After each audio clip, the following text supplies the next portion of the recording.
Hey, what's good, y'all, man? What's happening? What's happening with y'all? Let me check the live real quick. Let me see real quick. Testing, 1, 2. Oh, yeah, we right. We right. Hey, what's happening, everybody, man? I'm Thawahgabar for Black Authentic Truth. Listen, I appreciate everybody that's going to tap in. I know a lot of people will tap in later. I appreciate all the support that brothers and sisters be giving me. You know what I mean? And that's what it is. I just want to ask, like I always do off top, how is your Sunday afternoon going? I know it's what it's for, going on 5 out here, Southern California. So it's like 7 if you're on the East Coast. How has it been? Mine's has been good. I had to do a little bit of discipline, got a little with my children. You know how that go. And that's something I think I should talk about also. But overall, man, it's been good. It's a nice day, 70 degrees, one of those days like, you think about when you think about California. Because I sure will tell y'all when it is ugly out here and it is nasty weather. I'm gonna keep it way real. You know how people be talking about California got the best weather and all that. I'm gonna let you know when it's super hot. I'm gonna let you know when it's super muggy and humid and nasty and ugly at the same time. You know what I mean? Um, so I got a nice little lineup, got a good lineup of stories tonight. I just heard the news. Terrence Crawford, heavyweight champion. I'm not heavyweight champion, but he just won against Canelo. Black Dazzle said, "I'm loving the weather today." Yes, it is a nice day today out here in Southern California. Yeah, Terrence Crawford got pulled out of his car at gunpoint, and earlier in the day, he had got the keys to the city in Omaha, Nebraska. He had got the keys to the city. And then later on that night, he gets pulled out at gunpoint. At one point in time, I think the cop says, "Don't reach for a gun." And he says, "I'm not trying to reach for no gun." It's a wake-up moment. You get the keys to the city, and then later on that night, you get pulled over at gunpoint as though you are a hardened criminal. It just goes to show that no matter how high you get, they're going to remind you who you are. They're going to remind you your place. They're going to attempt to humiliate you. And that's basically what that was. I don't even understand how could you be in that same city and not know who he is or recognize him right off the bat, even if you're a police officer. Hell, everybody watches boxing. Even if you don't watch boxing, you'll catch the big fights at least. You'll understand, you'll see who the big fighters is. I'm sure if a cop pulled over Canelo or what else? What is it, Pacquiao or Mayweather or somebody like that, I'm sure most law enforcement will recognize them. They recognize actors, they recognize other people, but it's just a stark contrast to being on top of the world, getting the keys of the city, and then being brought down low. Being brought down low, being humiliated, being put in your place. There's another story, kind of like it's similar. It's not the same, but is it Jalen Daniels that plays for Washington? If I'm correct, the quarterback. He was trying to go buy a gift from one of those stores. I think it might have been Louis Vuitton, and they didn't allow him to come into the store. Now he's a superstar in the NFL, but they didn't allow him to come into the store, and they mocked him because of how he was dressed. He was dressed regular. He wasn't wearing Louis Vuitton and nothing like that, but he is also a black man. And so later on, they found out to their shock that he had the money to buy whatever he wanted out of the Louis Vuitton store. Like you be on top of the world as a black person, but they will remind you very quickly. And I'm not saying it's something that is that in most cases they're trying to do, But I should say is that you will be reminded of who you are. You will be reminded that no matter how much money I got, no matter how many nice cars I drive, no matter how many expensive clothes I wear, and no matter that I'm on TV and the whole world is seeing me, it is still a possibility that I will get treated just like the average Black person. In fact, I would get treated like a hardened criminal. That's just the reality. Shalat said he needs to give those keys back. I agree. Give the keys back. The keys to the city. What does it matter if you get the keys to the city, if you get the best job in the city, if you get all the accolades in the city, and if you rise to the highest office in the city, if you're still going to be treated like a hardened criminal simply because you're being profiled? Why does it doesn't even matter, right? It shouldn't. I mean, what is the significance? What is the significance of putting in all of that hard work and being the best and the greatest at your craft, at what you do, and having a clean, squeaky record and all of the good things, all of the things that they talk about how a decent human being should be, but to just get treated like a nigga? What is the point of it all? What is the point? Barathanawa said, it's a nice day. Yes, it's a nice day. If y'all just tapping in, I was asking everybody, how is their Sunday going? How is your Sunday going? You know what I mean? I was saying out here in Southern California, it's a beautiful day, and many people can agree. But maybe you on the East Coast, maybe you in the Midwest. I know a lot of people tap in from different areas. But yeah, I wanted to talk about that Terrence Crawford situation because I just heard it before I went live, and it's just a stark reality. It's a reality we have to deal with. You know what I mean?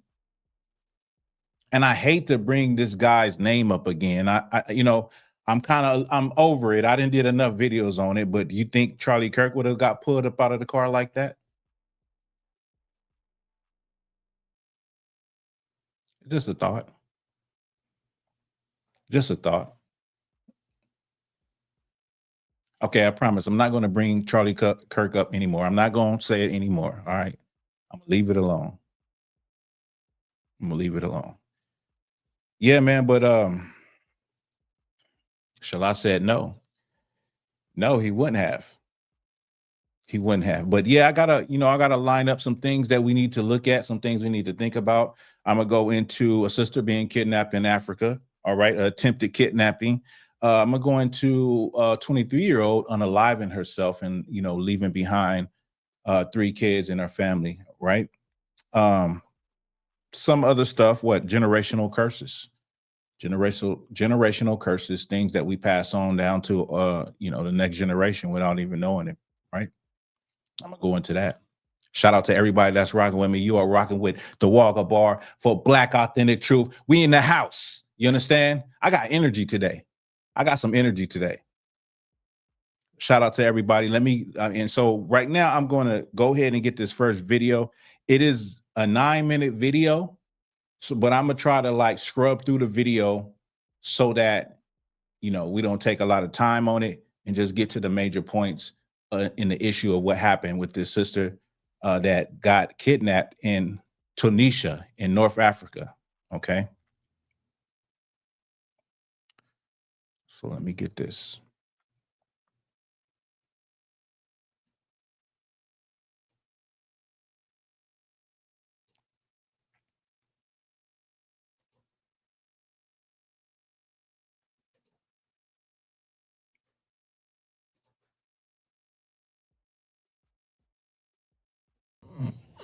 Y'all look at my face. I cannot believe this shit. Like, they really tried to kidnap me in Africa. And if that shit happened to me, I know it happens to other people. And I just was blessed enough to get the fuck away. But all right, so when I came out here Friday. Friday night was cool. Saturday night we went out. I'm not a party person, so like an hour into the club, I'm like, I always do this, nothing new. I'm like, All right, I'm going to the hotel. It's hella taxis outside. It's a lot of people out there. So the taxi brings me back to the hotel. I come upstairs. Well, no, I go to the front desk because I needed a key. My key, I don't know where my key was, but I went to the front desk to get a key. So they gave me a key. I come upstairs. Then I'm like, dang it, ain't no tissue. I go back downstairs. I go to the front desk. Y'all, that is the last thing I remember, being at the front desk. The next thing I remember is waking up in the back of a fucking car. I start freaking the fuck out. Like, I'm trying to get out. And once I get out, this guy, this shit is blurry. I thought the front desk, all that shit is blurry. I don't know what woke me up. I don't know what they gave me, what they did to me. I don't know. The last thing I remember is being at the lobby. So, the guy, he get out the car. We're tussling. We fucking fighting. Like, I'm fucking fighting for my life. Like, I'm really like, all I kept thinking about was my fucking kids. Like, man, I gotta get back home to my kids. I'm really fighting for my life. Like, this nigga's punching me. Y'all can see, like, he's trying to telling me, shut up. I was not, like, giving up wasn't an option. Like, I really was fucking fighting for my life.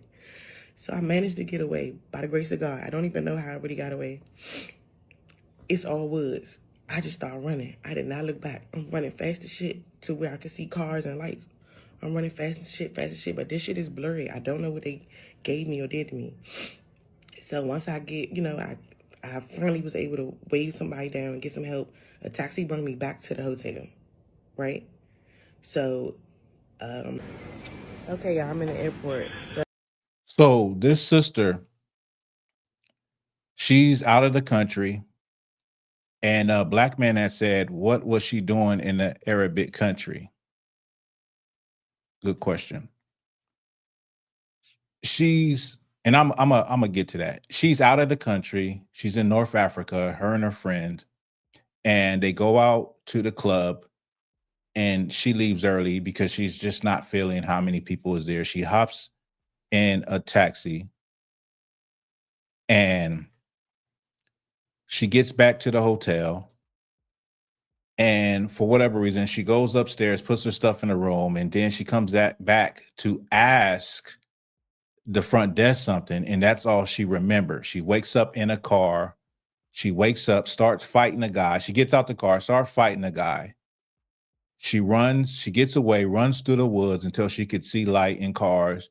She finally makes it back to the hotel, and the hotel is acting like she wasn't there. Like they're acting like she never came back from the club. But the thing is that her stuff is in the room that proves that she came from the club. Her name is Mika on TikTok. This is where the video is from, on TikTok. And so she posted another video showing herself, recording herself at the club before the incident happened. Anyway, of course, it's Arabic people. And what it seems like is everybody is in cahoots together, meaning the people, whoever drugged her, she could have got drugged at the club, or something could have happened when she was at the hotel, but they were acting as though nothing happened to her, and they was not trying to show her the video of her being inside of the hotel. She said, run the video, and they're not trying to show the video. So this is a cautionary tale because, like she said, if it wasn't for the grace of the Most High, she wouldn't have got up out of there. But she felt like she got kids, and giving up ain't an option. So she fought the dude off. But this is a cautionary tale, and a brother said, "Why are you even in a country like that?" Because these people don't like black people, and then it's very well known that you have human trafficking and organ trafficking going on in these type of countries and in America. And so you are a target when you're by yourself, not just abroad, but here in America. Right here in America, a woman is a target. You know what I'm saying? Especially when you're going partying and having drinks. These people will slip something in your drink very fast. And before you know it, you'll be somewhere behind the scenes and won't nobody know what happened to you. And it'll be because you were by yourself. There's people preying on women. You know what I mean? So this sister is out there, and now she's, there's no recourse because, of course, everybody involved, the taxi driver, the hotel people, they're acting as though it wasn't even that serious, which shows that they most likely were all a part of it. And who knows where she would have ended up at if she would not have woke up. If she would not have been able to get away from that guy, she probably would have ended up in some sex trafficking ring. Or maybe she would have ended up, dismembered somewhere for her organs. Who knows? I mean, but that is the reality of what is going on in the world. And you can't be so blind as Black people. You got a lot of, especially I'm talking to Black women. You have a lot of sisters that are on this type of time where they just, oh, I'm going to travel the world and I go on trips and I be out the country and I do this and I do that. It would be very smart to be with a group of people. It would be very smart not to be by yourself or not find yourself in situations when you're totally trusting people from another country. You're in a foreign environment and you can disappear in places like that and nobody will ever question what happened to you. No one will ever get the answers. You think the United States government is going to go looking for you? And I'm just saying I'm not just saying Black women, I'm talking about Black people in general. You think they're going to go, unless you're a high profile person, a celebrity, somebody that is well known in American society and it's making the news, do you really actually think that the United States is going to use resources to go find you and find out what happened to you in another country if you come up missing? Ask yourself that.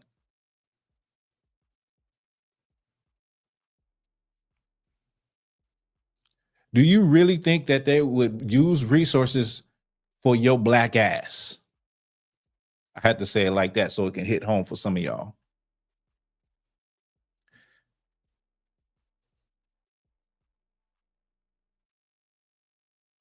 Exactly. Exactly. She made it out of a hostile trap. Now, she got away, but imagine how many women have not got away. Imagine how many women did not wake up for whatever they was drugged with. She said she can't even remember. And I think those drugs, somebody can correct me if I'm wrong, but those type of drugs they use to drug a woman on her drink or even put their hand around your nose and make you pass out, when you come through, isn't it some type of memory loss where you kind of don't remember what actually happened? It just goes black.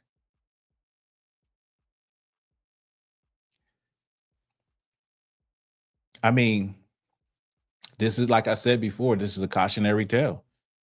Somebody needs to, there is some Black women, there is some women in general that need to hear this sister's story. Because if that could happen to her, it could happen to anyone.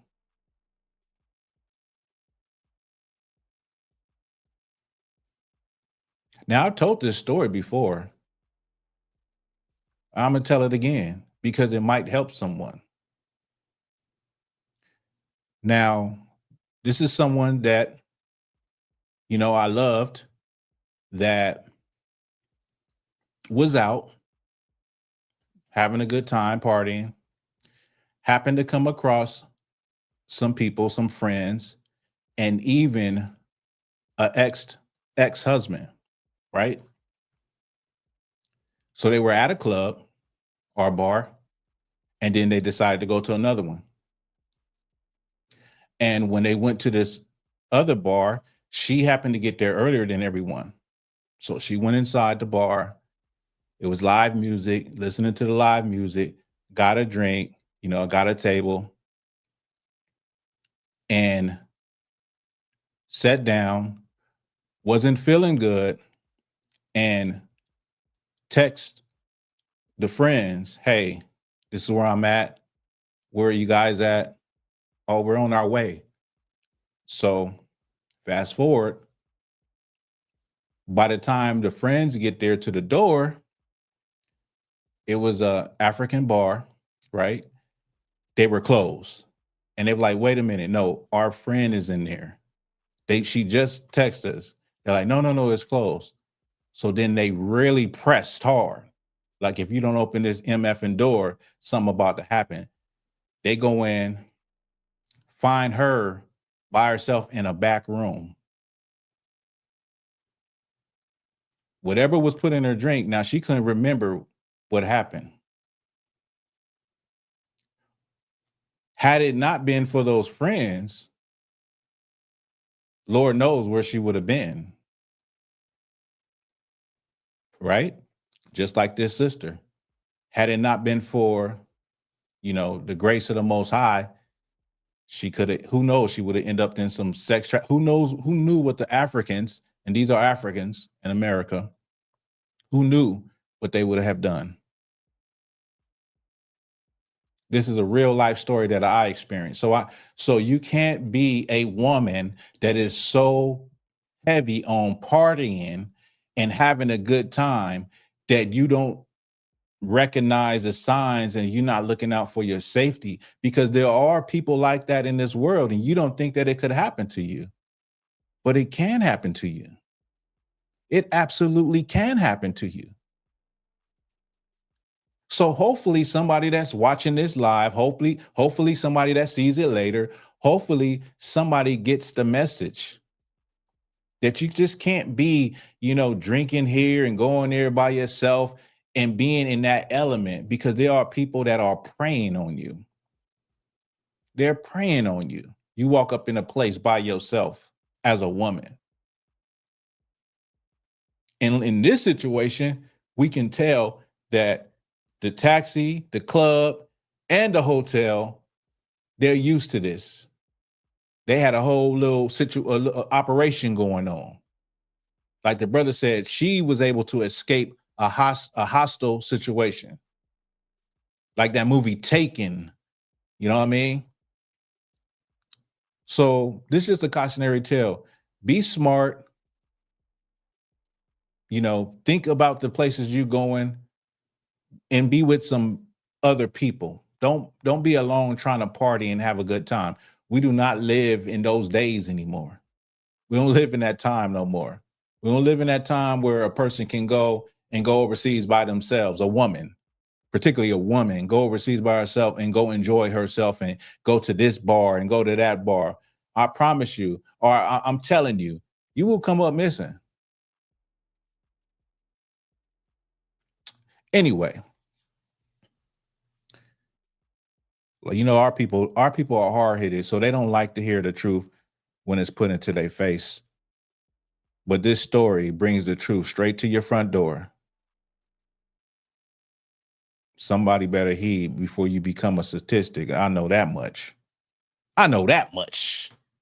So let me get to the next story now. Now, this is a article. I don't have a video, but also want to speak on real quickly. All of the people, the bodies that are being found in the bayou, right? Out there in Texas. They're finding all kinds. I think they found like 6 bodies of men and women. And the residents is upset because they're like, where's all the cameras that look at these different areas? That's a crazy story. And you're wondering if the law enforcement have something to do with it, because how is this even possible? How is it even possible? All right. What just happened? Let me see. Okay.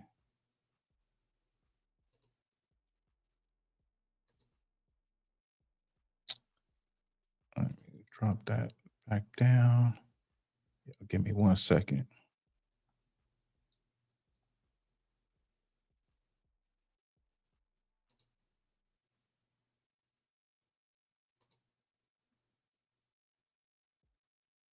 I'm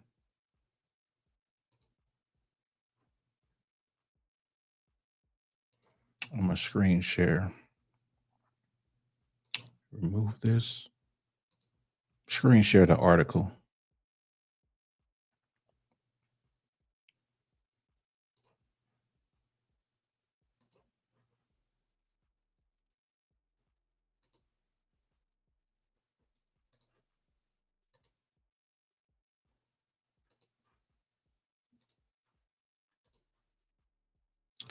So let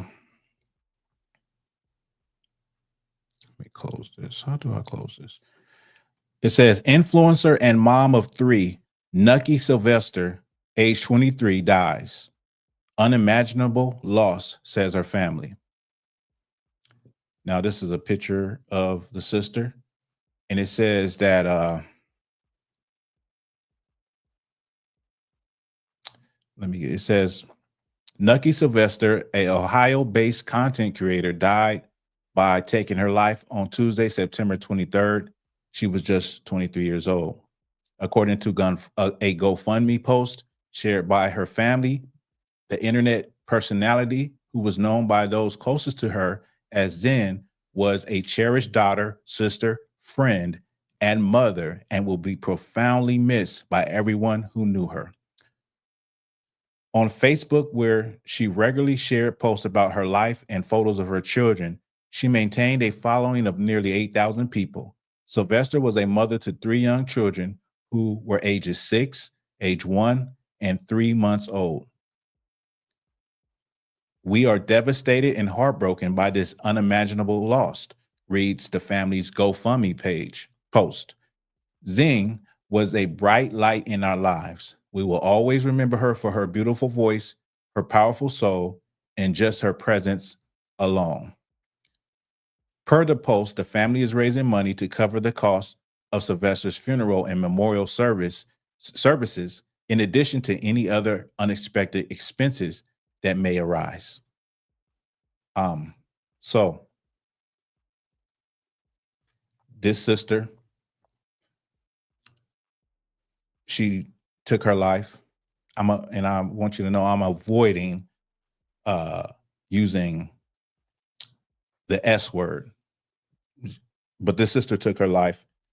It's sad because it really seems like it hit the family very hard.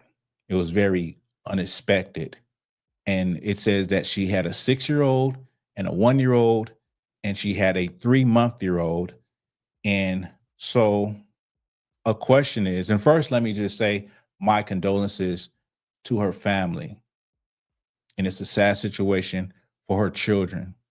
And I will also like to talk about the fact that this could have been because the child she just had a child and she's very young herself. It could have been postpartum. There's a multitude of things or reasoning why, this possibly happened.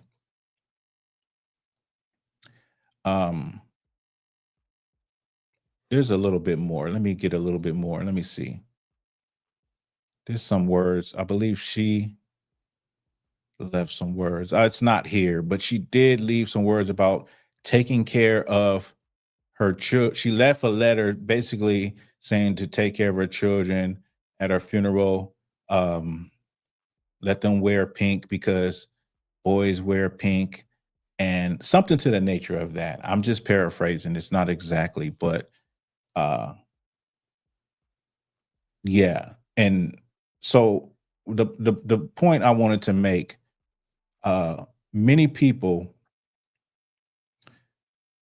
have been there. Many people have been in a situation where they feel hopeless, they feel helpless, they feel invisible, they feel like nobody notices them or nobody sees their pain and their struggle and the things that they're going through. Many people have been there. I've been there. I recently did an interview where I said, like, have you ever been so broke that you feel like you're going to pass away? You feel like so depressed, so worthless. you don't have no motion, you don't have nothing going on, and you are living in an environment like that, and your reasoning is all based on the fact that you don't have a job, you don't have any money, and you don't see anything in the future as far as that can change that in the immediate future that could change. And so a deep depression falls over you. And some people, they do contemplate that. Like, you start to have these thoughts of, well, if I wasn't here, would anybody give a damn anyway? Does it really matter? What you have to understand, and many people have even worse things that have happened to them besides being broke, but I'm talking about real life trauma, as a child, molestation and things of that nature that happened to them.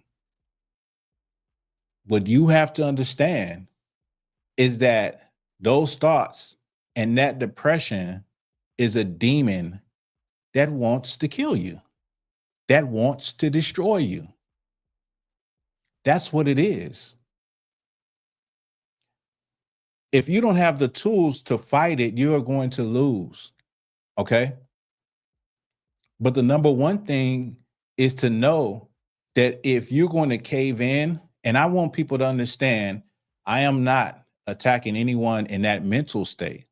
I'm not attacking anyone that has went through with that thing, such as what this young lady did, leaving behind her 3 children. But if you are going to do something like that, think about the people you are going to hurt. Think about the people that are going to suffer. You can go ahead and do that. Go ahead and do that. Go ahead and do that. But guess what? Now your family is suffering. Now the people that love you is suffering.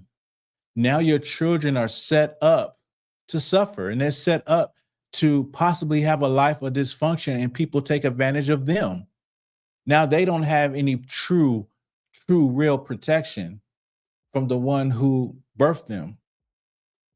Now your family is scrambling, trying to, get money together in order to have a respectful burial for you. So your suffering is no longer. You just made a whole bunch of other people suffer. And in a way, it's selfish. Now, there's 2 ways to look at this. And there is no, there's different perspectives to look at this, that when a person decides to take their life. Were there signs that a person was asking or calling, trying to get help? We don't know. We don't really truly know what's going through a person's head. But if you are someone out there that's contemplating that, I'm going to tell you right now, that is a demon that is trying to destroy you and kill you. And it is what you're doing. If you decide to do that, you're hurting everyone else that loved you.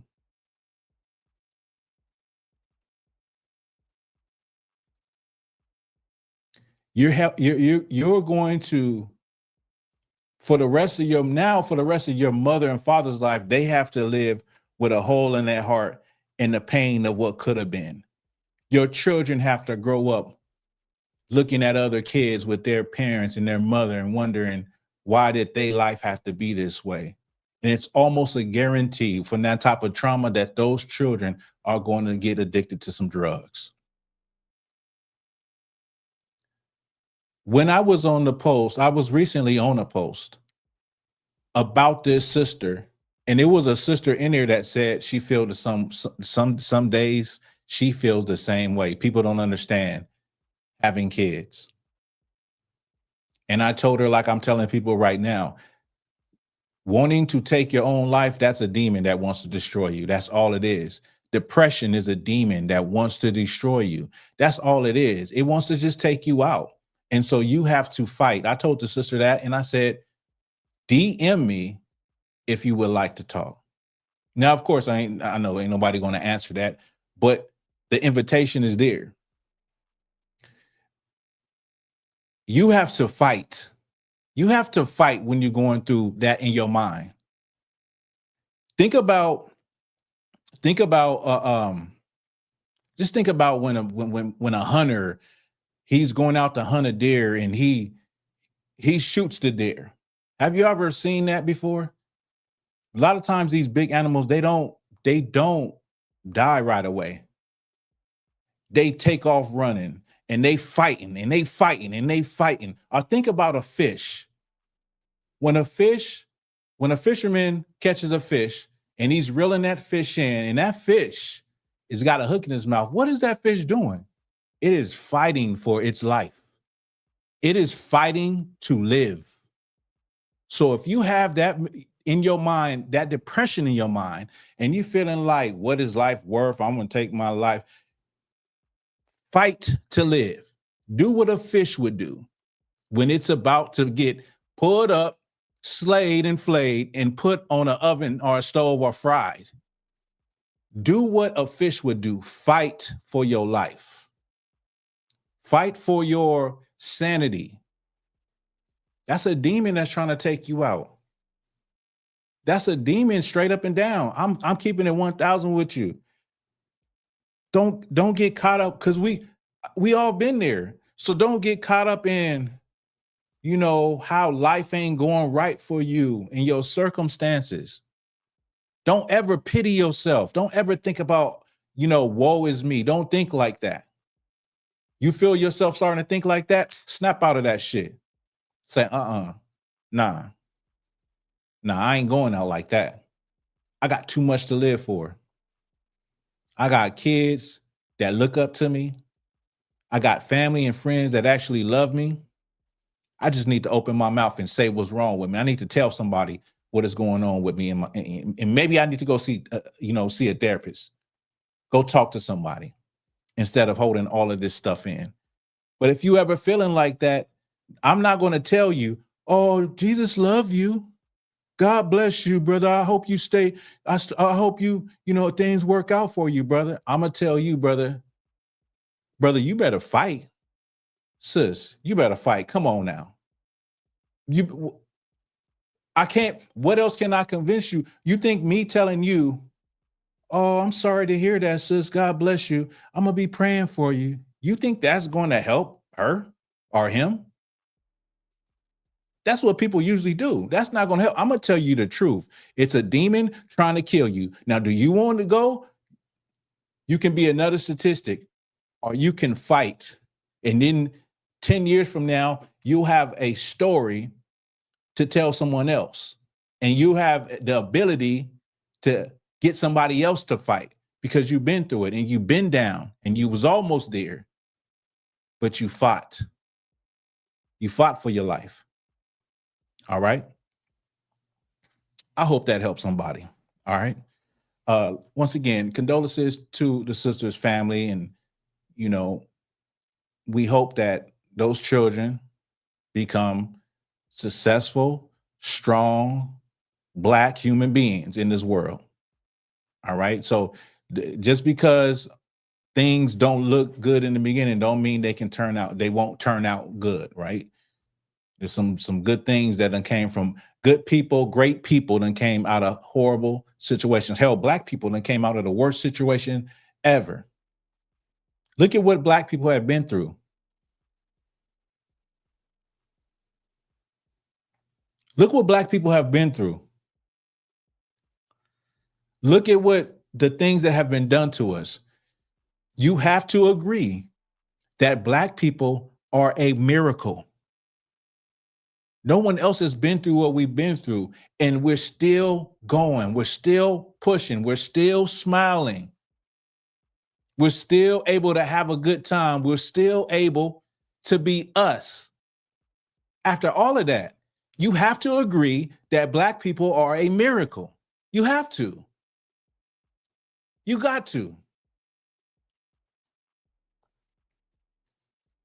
Christopher Perk, continue very clearly articulating real Black political media news work. Thank you for that. I will. Thank you. My son's mom took her own existence a few months ago. We have an 8-year-old together. I'm sorry to hear that, man. I'm so sorry to hear that. But I'm also glad uh, that you are here in his life. That's rough. That's very rough. And I appreciate your comment. Appreciate that. And I appreciate what you said too, Christopher. Appreciate that. All right. Sincerely. So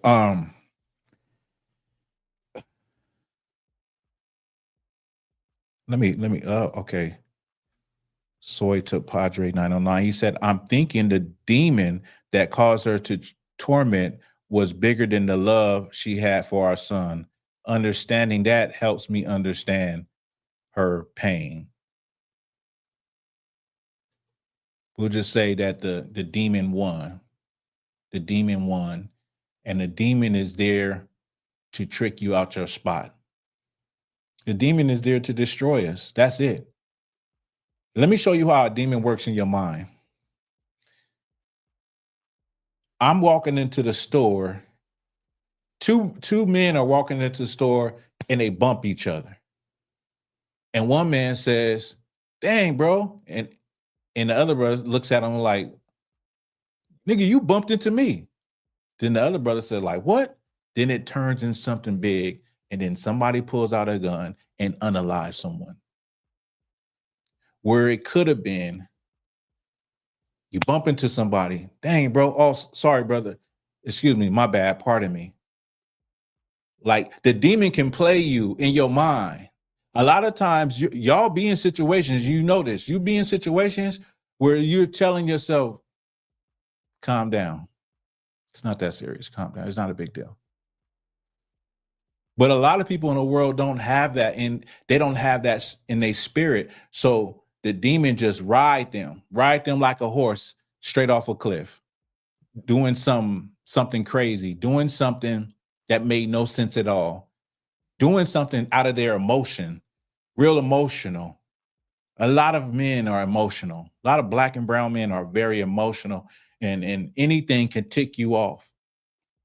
And it always has to go to life and death. Like it can't be an in-between, like, my bad. I'm sorry about that, brother. I didn't mean to offend you. Let me rephrase how I said that to you. I didn't mean disrespect, and I apologize. But a lot of times we let the demon play us out of our spot.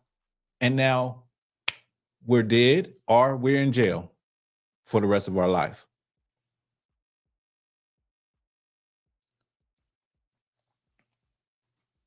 Yes, and I feel like we have to instill that, and that goes back to what I was going to talk about with the generational curses. A lot of things we're passing down, and our children are seeing us do them in the house and act that way with people, or see their mother act this way with a neighbor, or their father act this way with a neighbor, and these things this behavior is passed down to the children. Yeah, so yes, I agree. Life takes self-discipline. Yes. And I'm still learning that. I'm still learning it. And it's a beautiful thing to never stop learning and never stop trying to improve yourself. That's a beautiful thing. No matter what happens in your life, no matter how low you is at this moment, there's always going to be an up moment, you know? And so the most important thing is to never stop learning and growing and improving yourself. How many people do I know in my life that I grew up with that I see them still at the same level that we was in high school? I see a lot of people like that. A lot of people don't have the ability to grow, to kind of like transform. What does a butterfly do? Is it metamorphosis, or what does a butterfly do when it goes into the cocoon? Somebody help me out. I'm lost for words right now. But that is what you're supposed to do as you grow. And sometimes you have growing pains, but the fact that you're still growing is the great part about that, because you're learning as you grow and you're adapting as you grow. You're adapting. As I grew up into a man, I'm adapting, and I'm bumping my head on the wall. Yes, an ego can be a blessing and a curse. Right. So you have, yes, thank you, Black Devil. That's what I wanted. But let me get what the brother said. Ego can be a blessing and a curse at the same time. Yes, it can. Because the ego, a good ego can get you some places, but it can also put you in a place where people don't want to be around you because of your ego. Black Dazzle said, we're supposed to evolve. Yes, we're supposed to evolve as we grow. But how many people you know in your life, you could say honestly, friends and family, that they never evolved? They're still stuck in mentally in high school, or they still stuck mentally, as a young adult, like at what you was doing at 21 and how you would respond to something. Some people still had a mentality how they would respond as a child. Now they 30, 40 years old and they still haven't evolved. Yes, metamorphosis. Yeah, you gotta do your own metamorphosis, right? You gotta do your own work. And nobody owes us that. Nobody owes us that. Like, we have to do it ourselves. We have to decide, I want to change myself. I do have an anger problem. I'm talking about the wall. I do have a problem. You know what I'm saying? With this, I do have a problem sometimes how I say things. I need to work on that. But I can't work on it if I'm not willing to admit that it's a problem.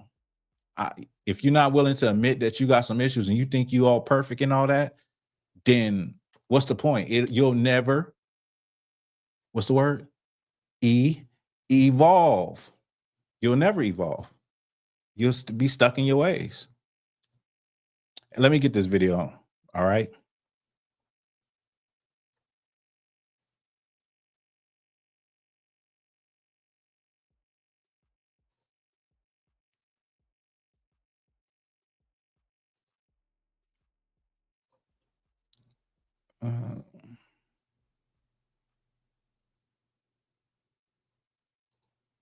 Systemic racism argument is that it leaves the responsibility for the resolution of the problem with the very parties that the argument assumes are not interested in solving the problem, because after all, the system is racist.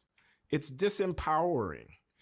I'm not unmindful of the history of slavery and its effect, but I think development is the imperative. And the thing about development is no one can do it for you. The systemic racism argument puts the ball in the wrong court for me. I want to focus attention on taking responsibility for our freedom, not complaining about our supposed oppression. Now, I actually agree with everything until we got to the end. Okay. And I explain that. But the part about the systemic racism, which does exist, the thing about us is, and I'm saying us, I'm saying in general with, Black people, when we talk about racism, when we talk about, prejudice, bigotry, the hatred, when we talk about these things and we're talking about what the government has done to Black people and what they're not doing and the funding and all of those things, we're talking about it to deaf ears. We're talking about it. These people are the very people that we are saying that are committing the systemic oppression against us. So we can't expect for them to fix us.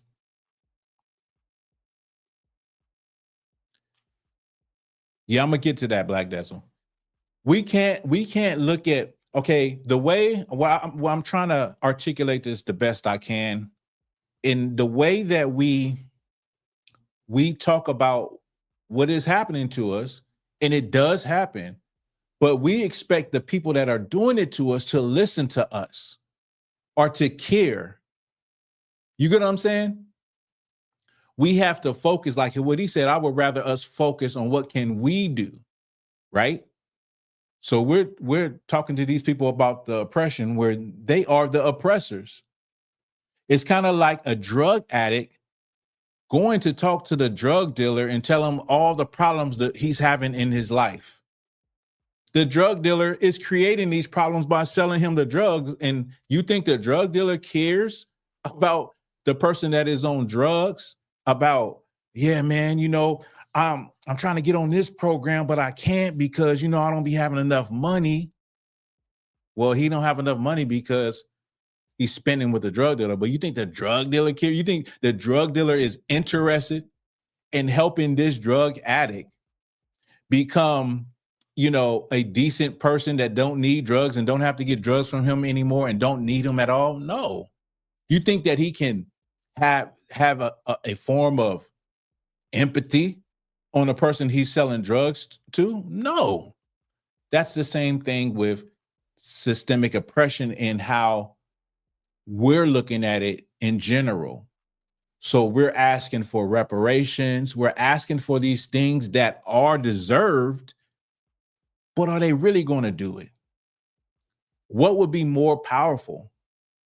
What would be more powerful is that we turn and look at us and say, what can we do to be better people, to be, respected in the world, to fix our families? That's the core of our community, is the family inside the home. So what can we do ourselves without asking anybody? What can we do morally? What can we teach the youth? What can we instill in the youth? What type of knowledge and instruction, manners and etiquette can we start instilling in the youth to make a better generation of people, to start to see change that we've never seen? Because we can't expect for none of those type of changes to come from looking at these people and saying, well, you took funding from our schools, you did this in the 60s, you did that, you need to restore and repair.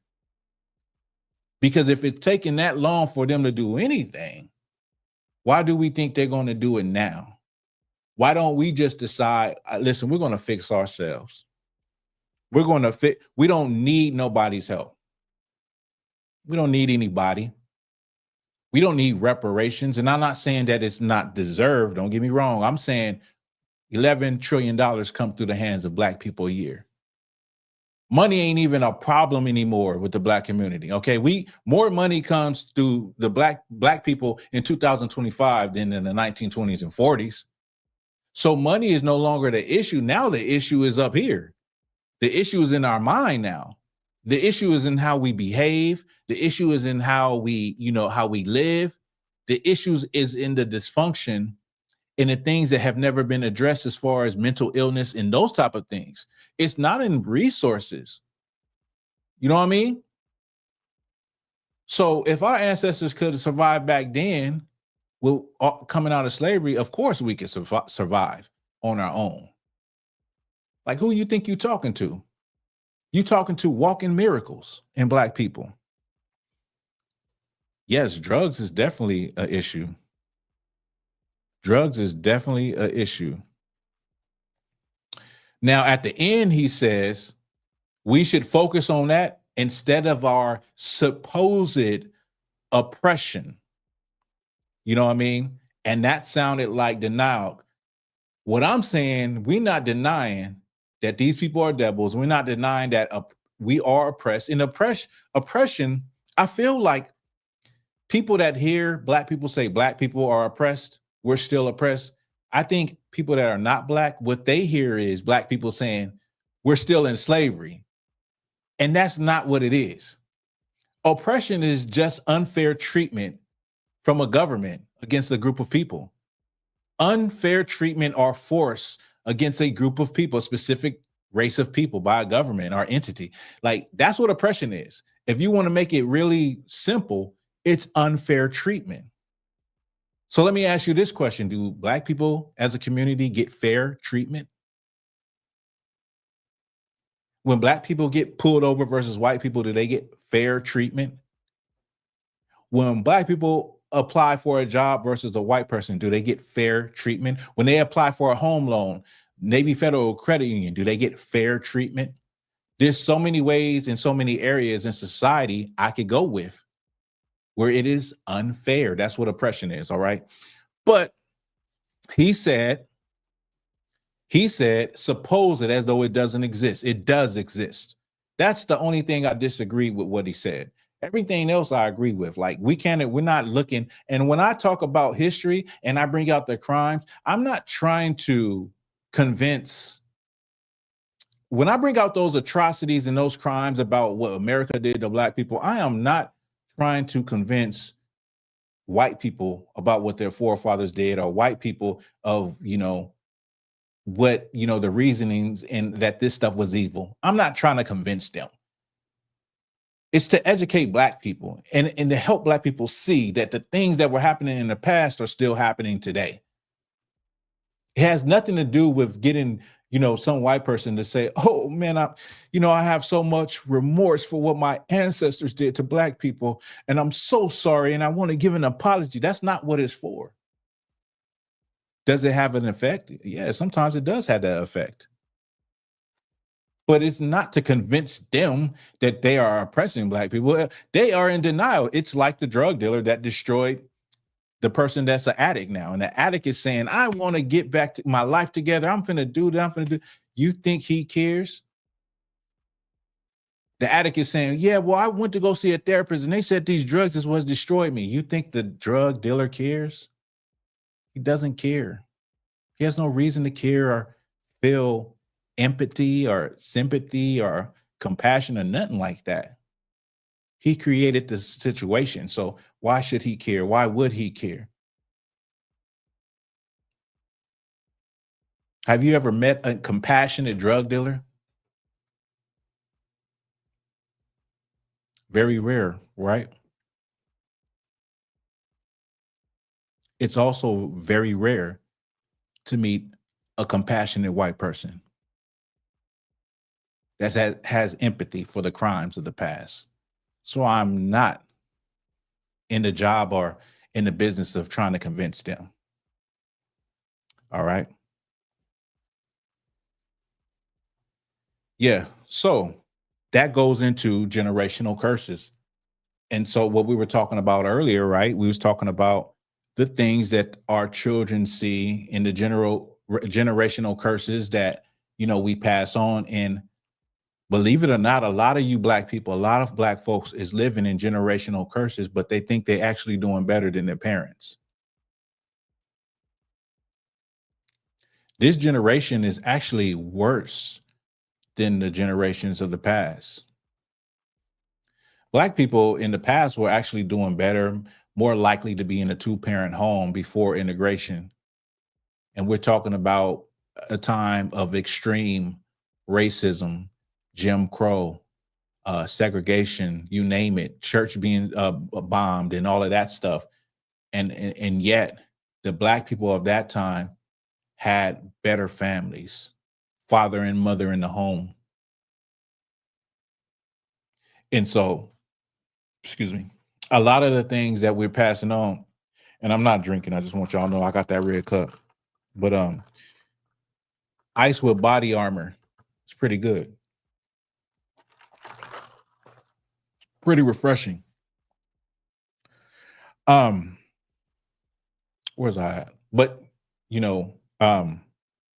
we pass on a lot of things, and a lot of things that how we live today, we champion it. I recently seen a video, and maybe some of y'all seen that video, where they're at a gas station and there's three babies in the window throwing up signs, reciting lyrics to some song, throwing up the middle finger and all of that.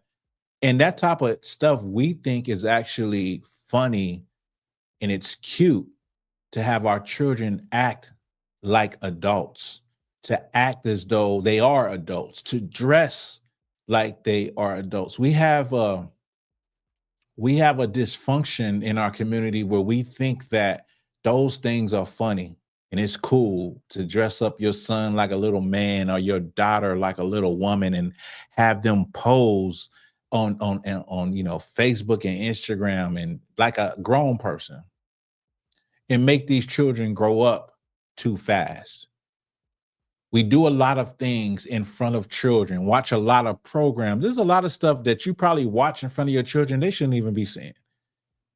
You should not be watching shows like The Baddies and, all of that crap. It's just garbage. But if you're an adult, it is what it is. But if you're going to have children present and watching that stuff, then what is the message that they're getting? If your child can recite all of those songs that are on the radio, but they don't know they math, they don't know their ABCs and stuff like that, you're the problem. And you're passing on a generational curse. You're the problem. But the sad part is, because you might be doing better than your parents were, or you might have a car that your parents could only dream of, or you might live in a neighborhood that your parents can afford to live in now. You think you're doing better. You think you're a step up, when really you still living in a generational curse. I've heard some women talk to their children and cuss them out like sailors, like grown men. And I used to think in my head, like, God damn, do you have to talk to them like that?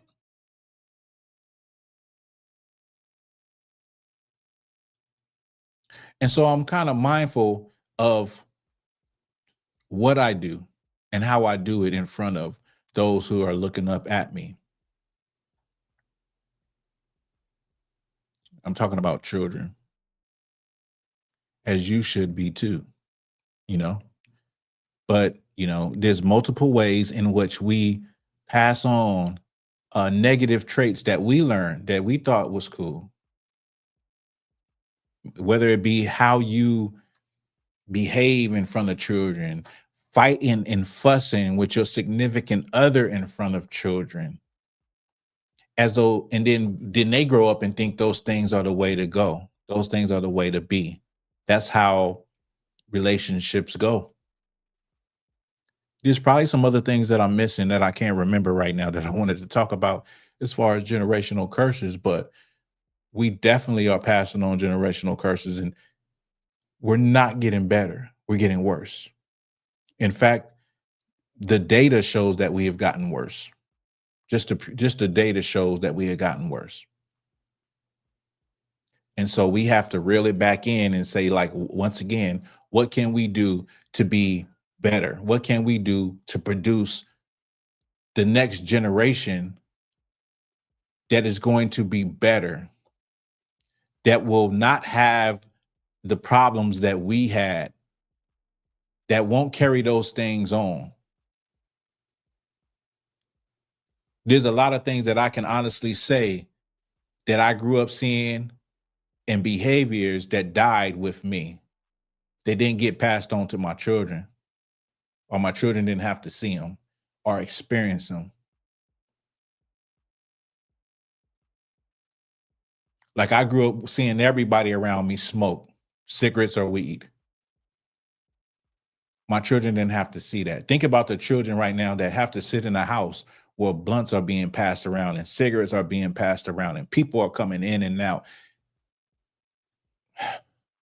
That behavior died with me. It didn't get passed on. A new behavior was passed on. I like to read. My children randomly reading, just sitting around reading, arts and crafts, things of that nature to utilize time. It's just a thought. I don't want to keep going on. There was some more things that I wish I could remember that I wanted to bring out about that. But yeah, another one is, think about your children, how they have to see you half naked. Think about your children, how they have to see you always in a confrontation, always getting into it with somebody, always in opposition of something and fighting someone. That's another generational curse. We live in social media now, so a lot of kids will grow up and have to feel the embarrassment of how their parents act online or present themselves online. See, when I was growing up, we didn't have social media. So it was just like, if your parent came to the school, that was probably the most embarrassment you'll get. And, your parent coming to the school. But now people's parents are online. That affects the children too, a child too, also,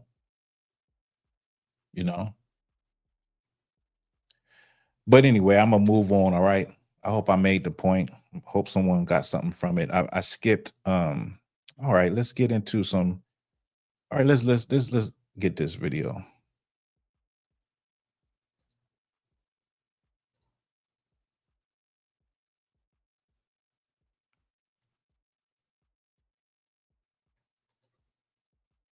Never arguing and fighting either with my rib was never seen with my children. That's what's up. So when they say, they have something where you might have a couple eating a nice dinner on the beach with waiters around, and they say, oh, that's relationship goals. No, relationship goals is not arguing in front of your children, never letting your children see you argue or have a disagreement. How about that? Some of the things I say is hard. They're very hard truths. For so long, Black people didn't have to be told the truth. We don't have to be told the truth. A lot of Black people, we just say to each their own. I do my thing, but how people raise their children and those generational curses will affect you. You probably raise your children one way, but somebody else don't raise their kids that way. And one day those kids gonna hit your kid upside the head. I'm not saying they will. I'm giving you a scenario. All right. I don't wish anything bad, but one day say something happen. Now you understand what I'm saying. All right. So as a community, we have to look at it like that. We have to care about all of that.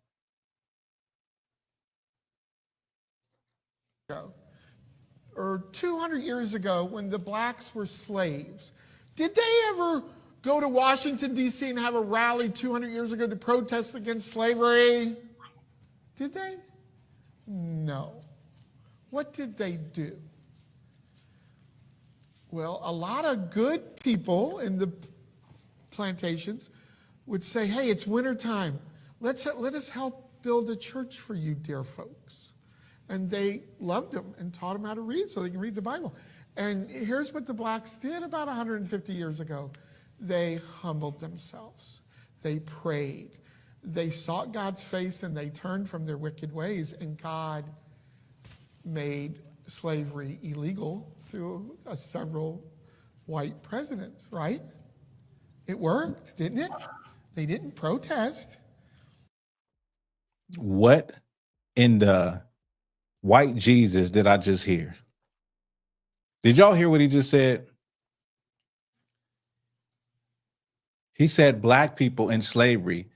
What did they do? Did they go to Washington, D.C. and protest? No. Yeah, duh. They were slaves. He said, did slaves leave the plantation to go to Washington, D.C. and protest? No. What happened was good white people on the plantation during the winter built a church for the Black people. And the Black people who, I'm adding this in, the Black people who were savages, they started going to church and they humbled themselves. And then God, through the process of some, other good white people, freed them from slavery. They didn't protest, because they were slaves. The only protesting a slave was going to do was a rebellion. It's quite laughable, right? It's quite laughable that this pastor, and it don't even look like he believed what he was saying, but he tried to rewrite the history of slavery.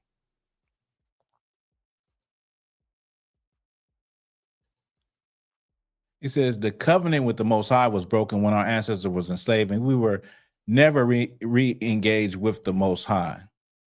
Right. So what is he talking about? that is why it is so important to not forget your history and to learn your history on your own. Because down the line, if it was up to people like this, they'd say, the slaves, they were bad people, but they wasn't bad as the people today. Black people today, they go out in the streets and riot and protest. Those slaves, they didn't leave the plantation and go to Washington, D.C. and protest. What did they do? Oh, they started going to church and they humbled themselves and white people freed them. He literally made it as though the slaves were bad, wicked and evil. And then that some benevolent, good white people came and freed them. Matter of fact, the good Lord put it on the hearts of the good white people to free the slaves. And that's what would be the story if you didn't know the story. That's what would be the history. They would rewrite the history. In 50 years, Tupac would be white. You understand? They would literally rewrite the history. And it doesn't even sound like he's very smart, like the sister said. And it didn't even sound like he believed the words that was coming out of his own mouth. I thought this was actually hilarious. I'm not laughing, but it was definitely funny, definitely goofy. But I had to bring that out because you actually have people, and I wonder, is any black people in that church? I would doubt it, but if it was, that's rough. Not saying that I agree with church at all. I'm just saying that, sound like he probably in the South somewhere in a rural area, right? Full of people who don't give a damn anyway about Black history or what really actually happened. But anyway, let's move on. This is interesting, this video. 20 minutes being in the sun. I don't think Ashkenazis are from sunny areas. I don't know. What do y'all think? I don't know. Somebody tells me that my ancestral DNA is not from Palestine. I don't know. Something about, I don't know, maybe. Yeah. So this is a video of a white man that claims to be Ashkenazi. He's in Israel. And he's like, yeah, I'm getting red. I don't know if my ancestors, is this where they originally are from? Because of how red I'm getting in the sun right now. And he's being sarcastic, and he probably already knows that. And he's probably trolling his own people, right? The reality is that the people that are in Israel today, the Jewish people, and you can fact check this, right? In 760 AD, their people, their Kagan, Ashkenaz or Khazar Kagan, converted to follow the faith of the Israelites. He was under pressure because the Roman Church or the Byzantine Empire wanted them to be a subject and pay tribute, and the Christians, right? And the Muslims also wanted them to be a subject and pay tribute. So in order not to have to bow down to neither one of these, the Muslim power, the Christian power, they decided to follow something that wasn't under the power of anyone, which was the Israelite faith of being the Israelites, Abraham, Isaac, and Jacob, right? And so you got to think 700 AD, 760 AD, somewhere around there. Up until this point, you had these people in Indo-Europe and in Europe that have taken the claim to being God's chosen people. In 48, they decided to make a Jewish state, and they started to fly them from places like Ukraine and places like Russia and Poland to the land of Israel and import them in the land, or they call it Palestine also, right? And so today, that's why they're there.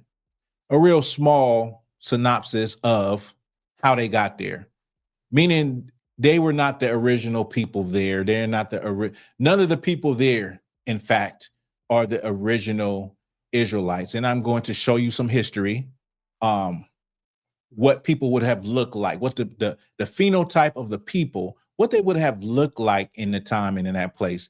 But he's definitely trolling his people by saying, listen, I don't think I'm getting real red and I ain't been out here that long on this beach. I don't think my people is from Israel. I don't know. Maybe I'm Ashkenazi, but I don't think that this is where they actually are from, right? Maybe some other people. So I'm going to show you. I'm going to show you some images carved in stone of what the Semitic people from that region would have looked like. Okay, so and how I'm gonna do that is we're going to use some of the.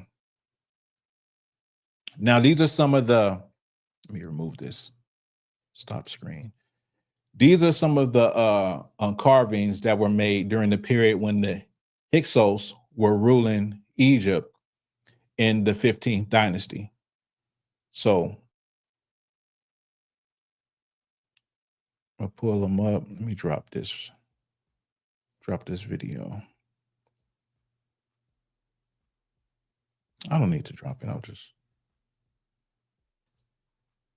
So right here, what you have is what the people look like during the period of the 15th dynasty. Now, these are the people that came out of Canaan, which was, later called Israel, which is the landmass. They were the racial stock of these people were similar to Negroes, or what you know today as African Americans, Native American Indians. Okay, here's another one. Now, when you see these people on the throne, meaning this was a foreign people who ruled the throne of Egypt for a time. Now, when you see these faces, these people, they don't look like the people that's in Israel today. And let me just get one more. Let me see. Let me see.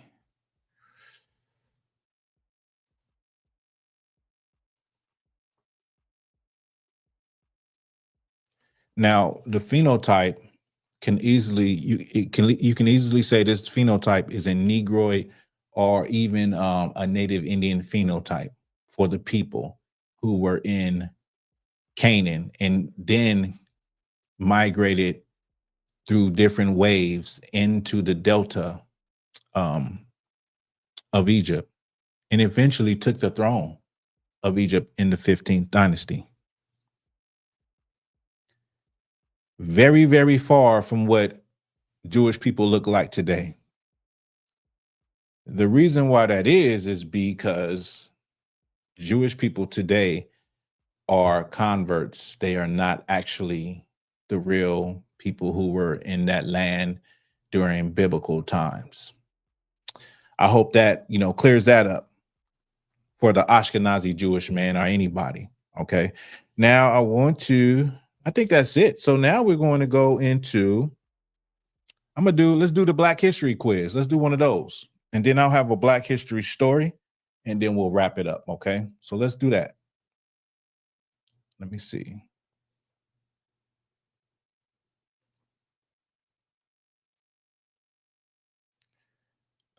Remove these images.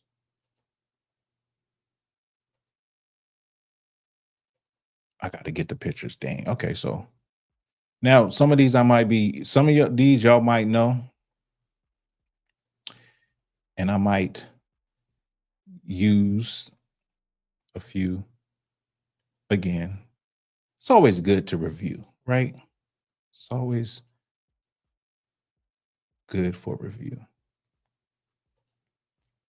Let's see. Okay, let's see where people's.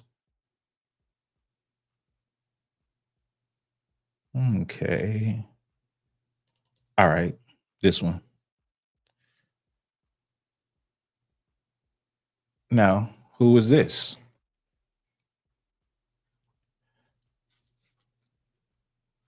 Would you happen to know who this is? Just put it in the comments.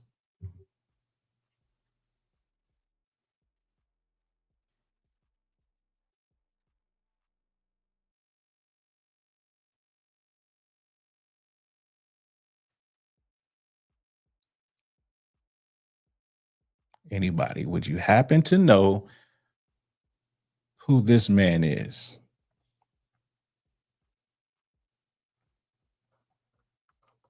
Maybe I should have it where I have some music, like some, doing some game show type music, right?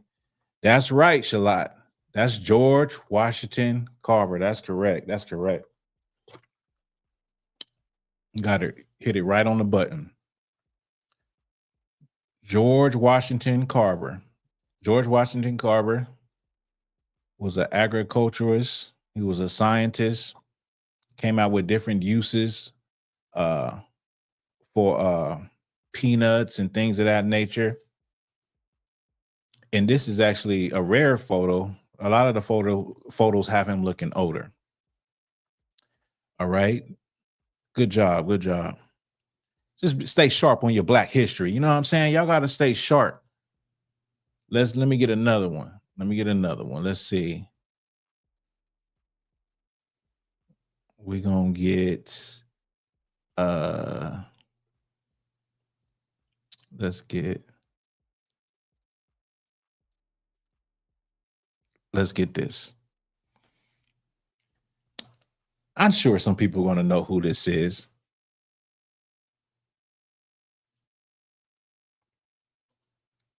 Black man, thank you. Thank you. I appreciate that. Yeah, man, I'm not trying to do all of that extra stuff. That's right, Ron Coleman, Evers. Medgar Evers, civil rights activist, man, prominent figure. He was gunned down in front of his home. His wife and children were in the home when he was gunned down.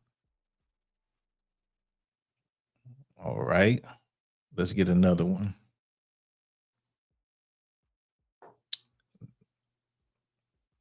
Let's see. Oh.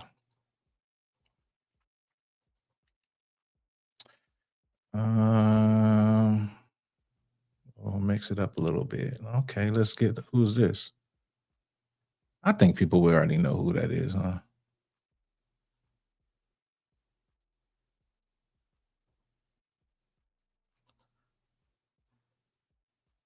Who is this right here?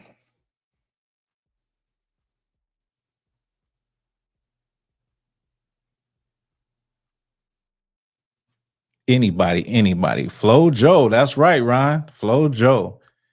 Florence Griffith Joyner. That's right, Black Dazzle. That's right. Florence Griffith Joyner. Yep.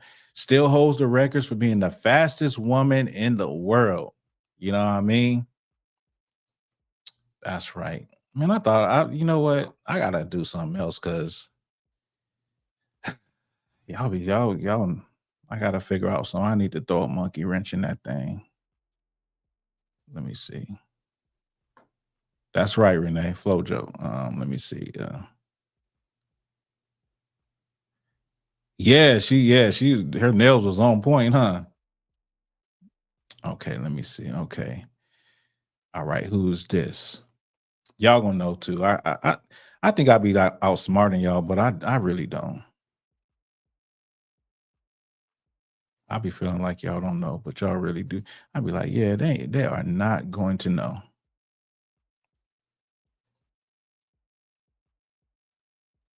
Yep, she did. Yep, that's Dick Gregory. Yep. Yeah. Yeah, shall I was gonna say, yeah, she ran with the thigh out. Yep, Dick Gregory. That's right, Ron. That's right, Shalot. That's right. Yep, all y'all right. Y'all right. Yep. Dick Gregory, activist, comedian, very well known. I thought that I can get a younger picture and people wouldn't catch it.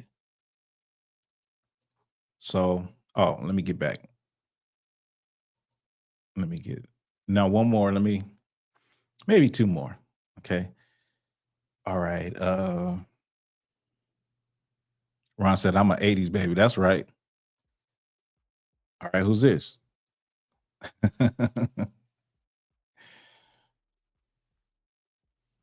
That's right.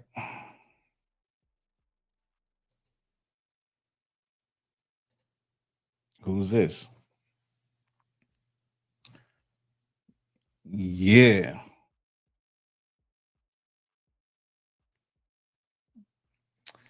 Who is this?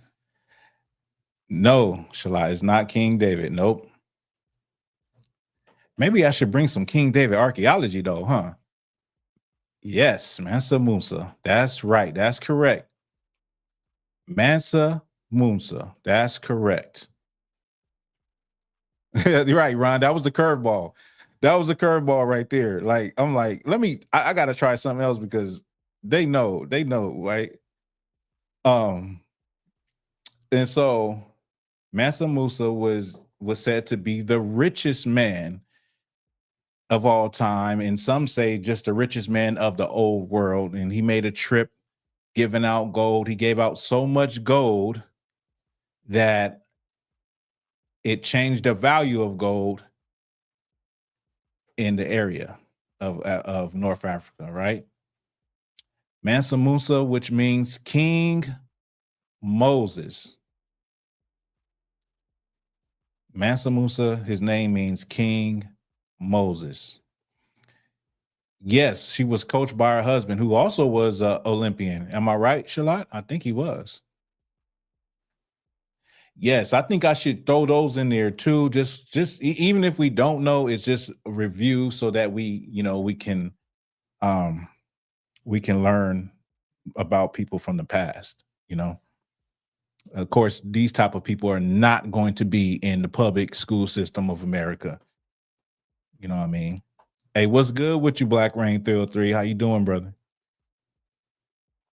Um, so let's get okay. This is the last one. All right.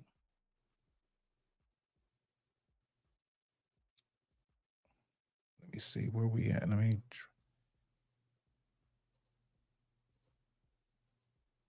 Who is this?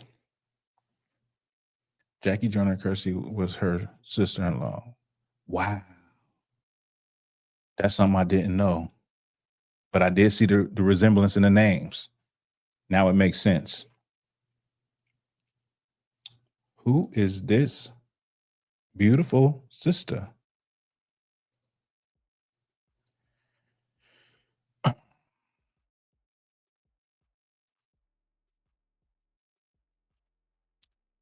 Yeah, I got y'all on this one. I know.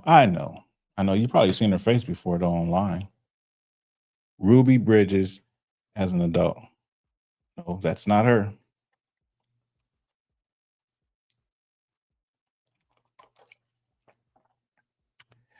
Yes, Black Dazzle, you are correct. And you had to mess it up because I thought nobody would know. Dang. Jesus Christ. Dang. And this is my Black Authentic Truth story for today. And then this will take me into her story. He said MC Lights Auntie. Not quite, but yeah, I see the resemblance, right? So yeah, so now I'm gonna read this story. This is Alberta Odell Jones. Okay, this is a Black Authentic True Story for this evening. And let me just get to all right. See.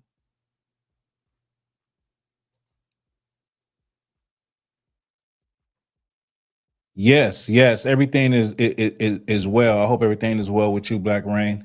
Yeah, I started a little late.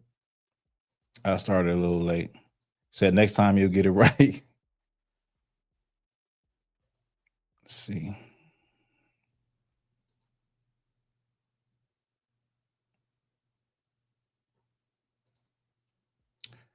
Um, comment. Right. Definitely.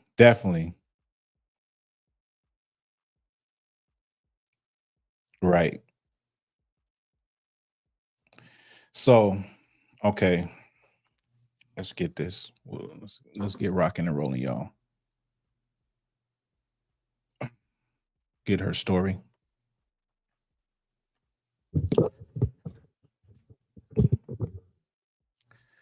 Okay. Alberta Odell Jones was born on November 12, 1930. She was an African-American attorney and civil rights leader.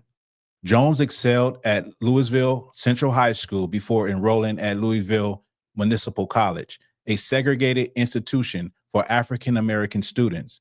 When the University of Louisville integrated in 1951, Jones graduated third in her class. She then pursued a law degree at Howard University School of Law. During her time at Howard University, Jones served on the staff of the Howard Law Journal and worked as a student counselor. Upon graduating, she had several interviews in Washington, and Senator John Sherman Cooper offered his office as a study space for her bar exam. Graduating fourth in her class in 1959, Jones became the first African-American woman to pass the Kentucky bar exam. Facing discrimination, she refused to be discouraged and used her legal skills to fight for justice. She opened a law firm in Louisville, providing legal representation to African Americans with limited access to such legal services.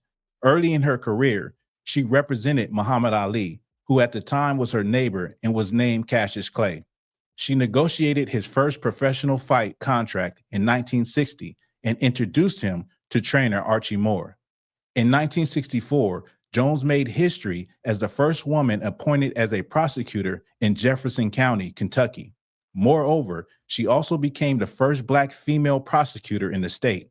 Handling cases in the domestic relations court, she worked to ensure justice was served fairly. Jones was active in the civil rights movement, taking part in protest marches in Louisville and attending the March on Washington in August 1963. She formed the Independent Voters Association of Louisville and was involved with the Louisville chapter of the Urban League. She rented voting machines and taught African Americans how to use the machines to vote. She was also active in the NAACP. Another of her causes was a fundraising effort to pay the medical bills of a young man, James Bokey Welch, who lost his arm saving his dog trapped under a train, purchasing him prosthetic arms by auctioning a car. Jones faced numerous threats during her activism work. On August 5, 1965, assailants abducted and murdered her in Louisville. Shortly after, authorities discovered her body in the Ohio River, and an autopsy revealed multiple severe blows to her head before she entered the water. Her car, found several blocks from the Sherman-Minton Bridge, contained blood, indicating a violent attack. Jones' murder shocked the Louisville community, with many believing it was racially motivated. Although authorities reopened the investigation in 2017, justice has not been served.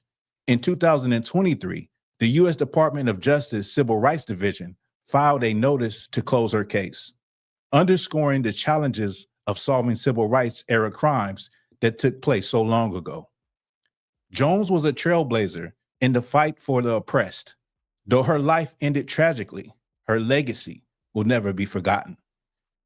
This is the story of a community activist, a pioneer, and icon, Alberta Odell Jones.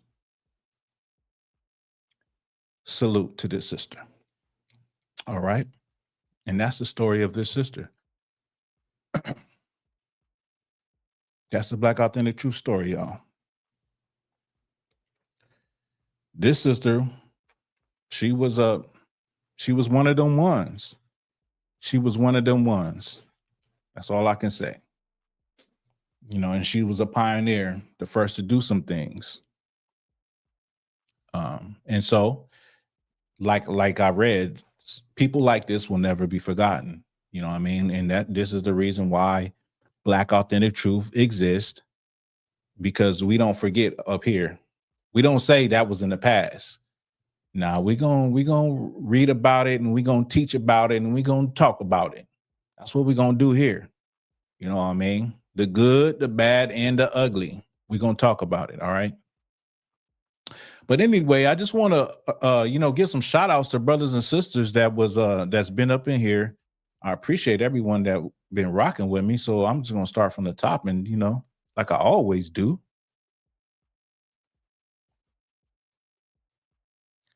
Shout out to Shalat. Excuse me. Shout out to you, Shalat. Appreciate you, all your input. Black Dazzle, Sister Baratha now, I appreciate y'all. Appreciate the work y'all did too. I came up in this place and it is absolutely sparkling. Thank you for that. Black man, I appreciate all of your input and the things that you said. UPK Kanawa, appreciate you. Who else? I don't want to miss anyone. Renee Gaines, appreciate you for your input.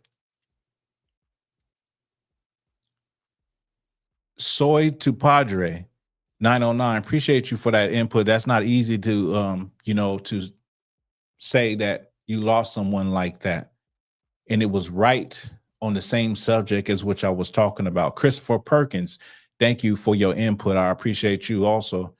Shakat, shout out to you. Thank you for all your input. Let's see. Ron Coleman, always up in here. Thank you for that. Black Rain 303, my main man, always up in here. Make sure I don't miss anyone. Ron, thank you for your input too, brother. I see you. Yeah, man. Yeah, y'all was up in here, man. I appreciate all the input. I appreciate the activity, us going back and forth, and y'all dropping jewels and dropping knowledge as well. So yeah, man. Once again, thank y'all for rocking with me, and look for me next Wednesday. I'm gonna try to start dropping little ads on the page so that people will know the exact time, and then I can actually start on the exact time, and so we'll be more on the same page. So I hope y'all enjoy the rest of y'all evening. You know what I'm saying? Stay out of trouble, stay out the way, get you some rest. Monday morning tomorrow, everybody gonna be going to work and handling business and everything. And y'all just stay safe and stay out the way, man. All right. With that, y'all, this is Black Authentic Truth, and I'll see y'all Wednesday. Peace.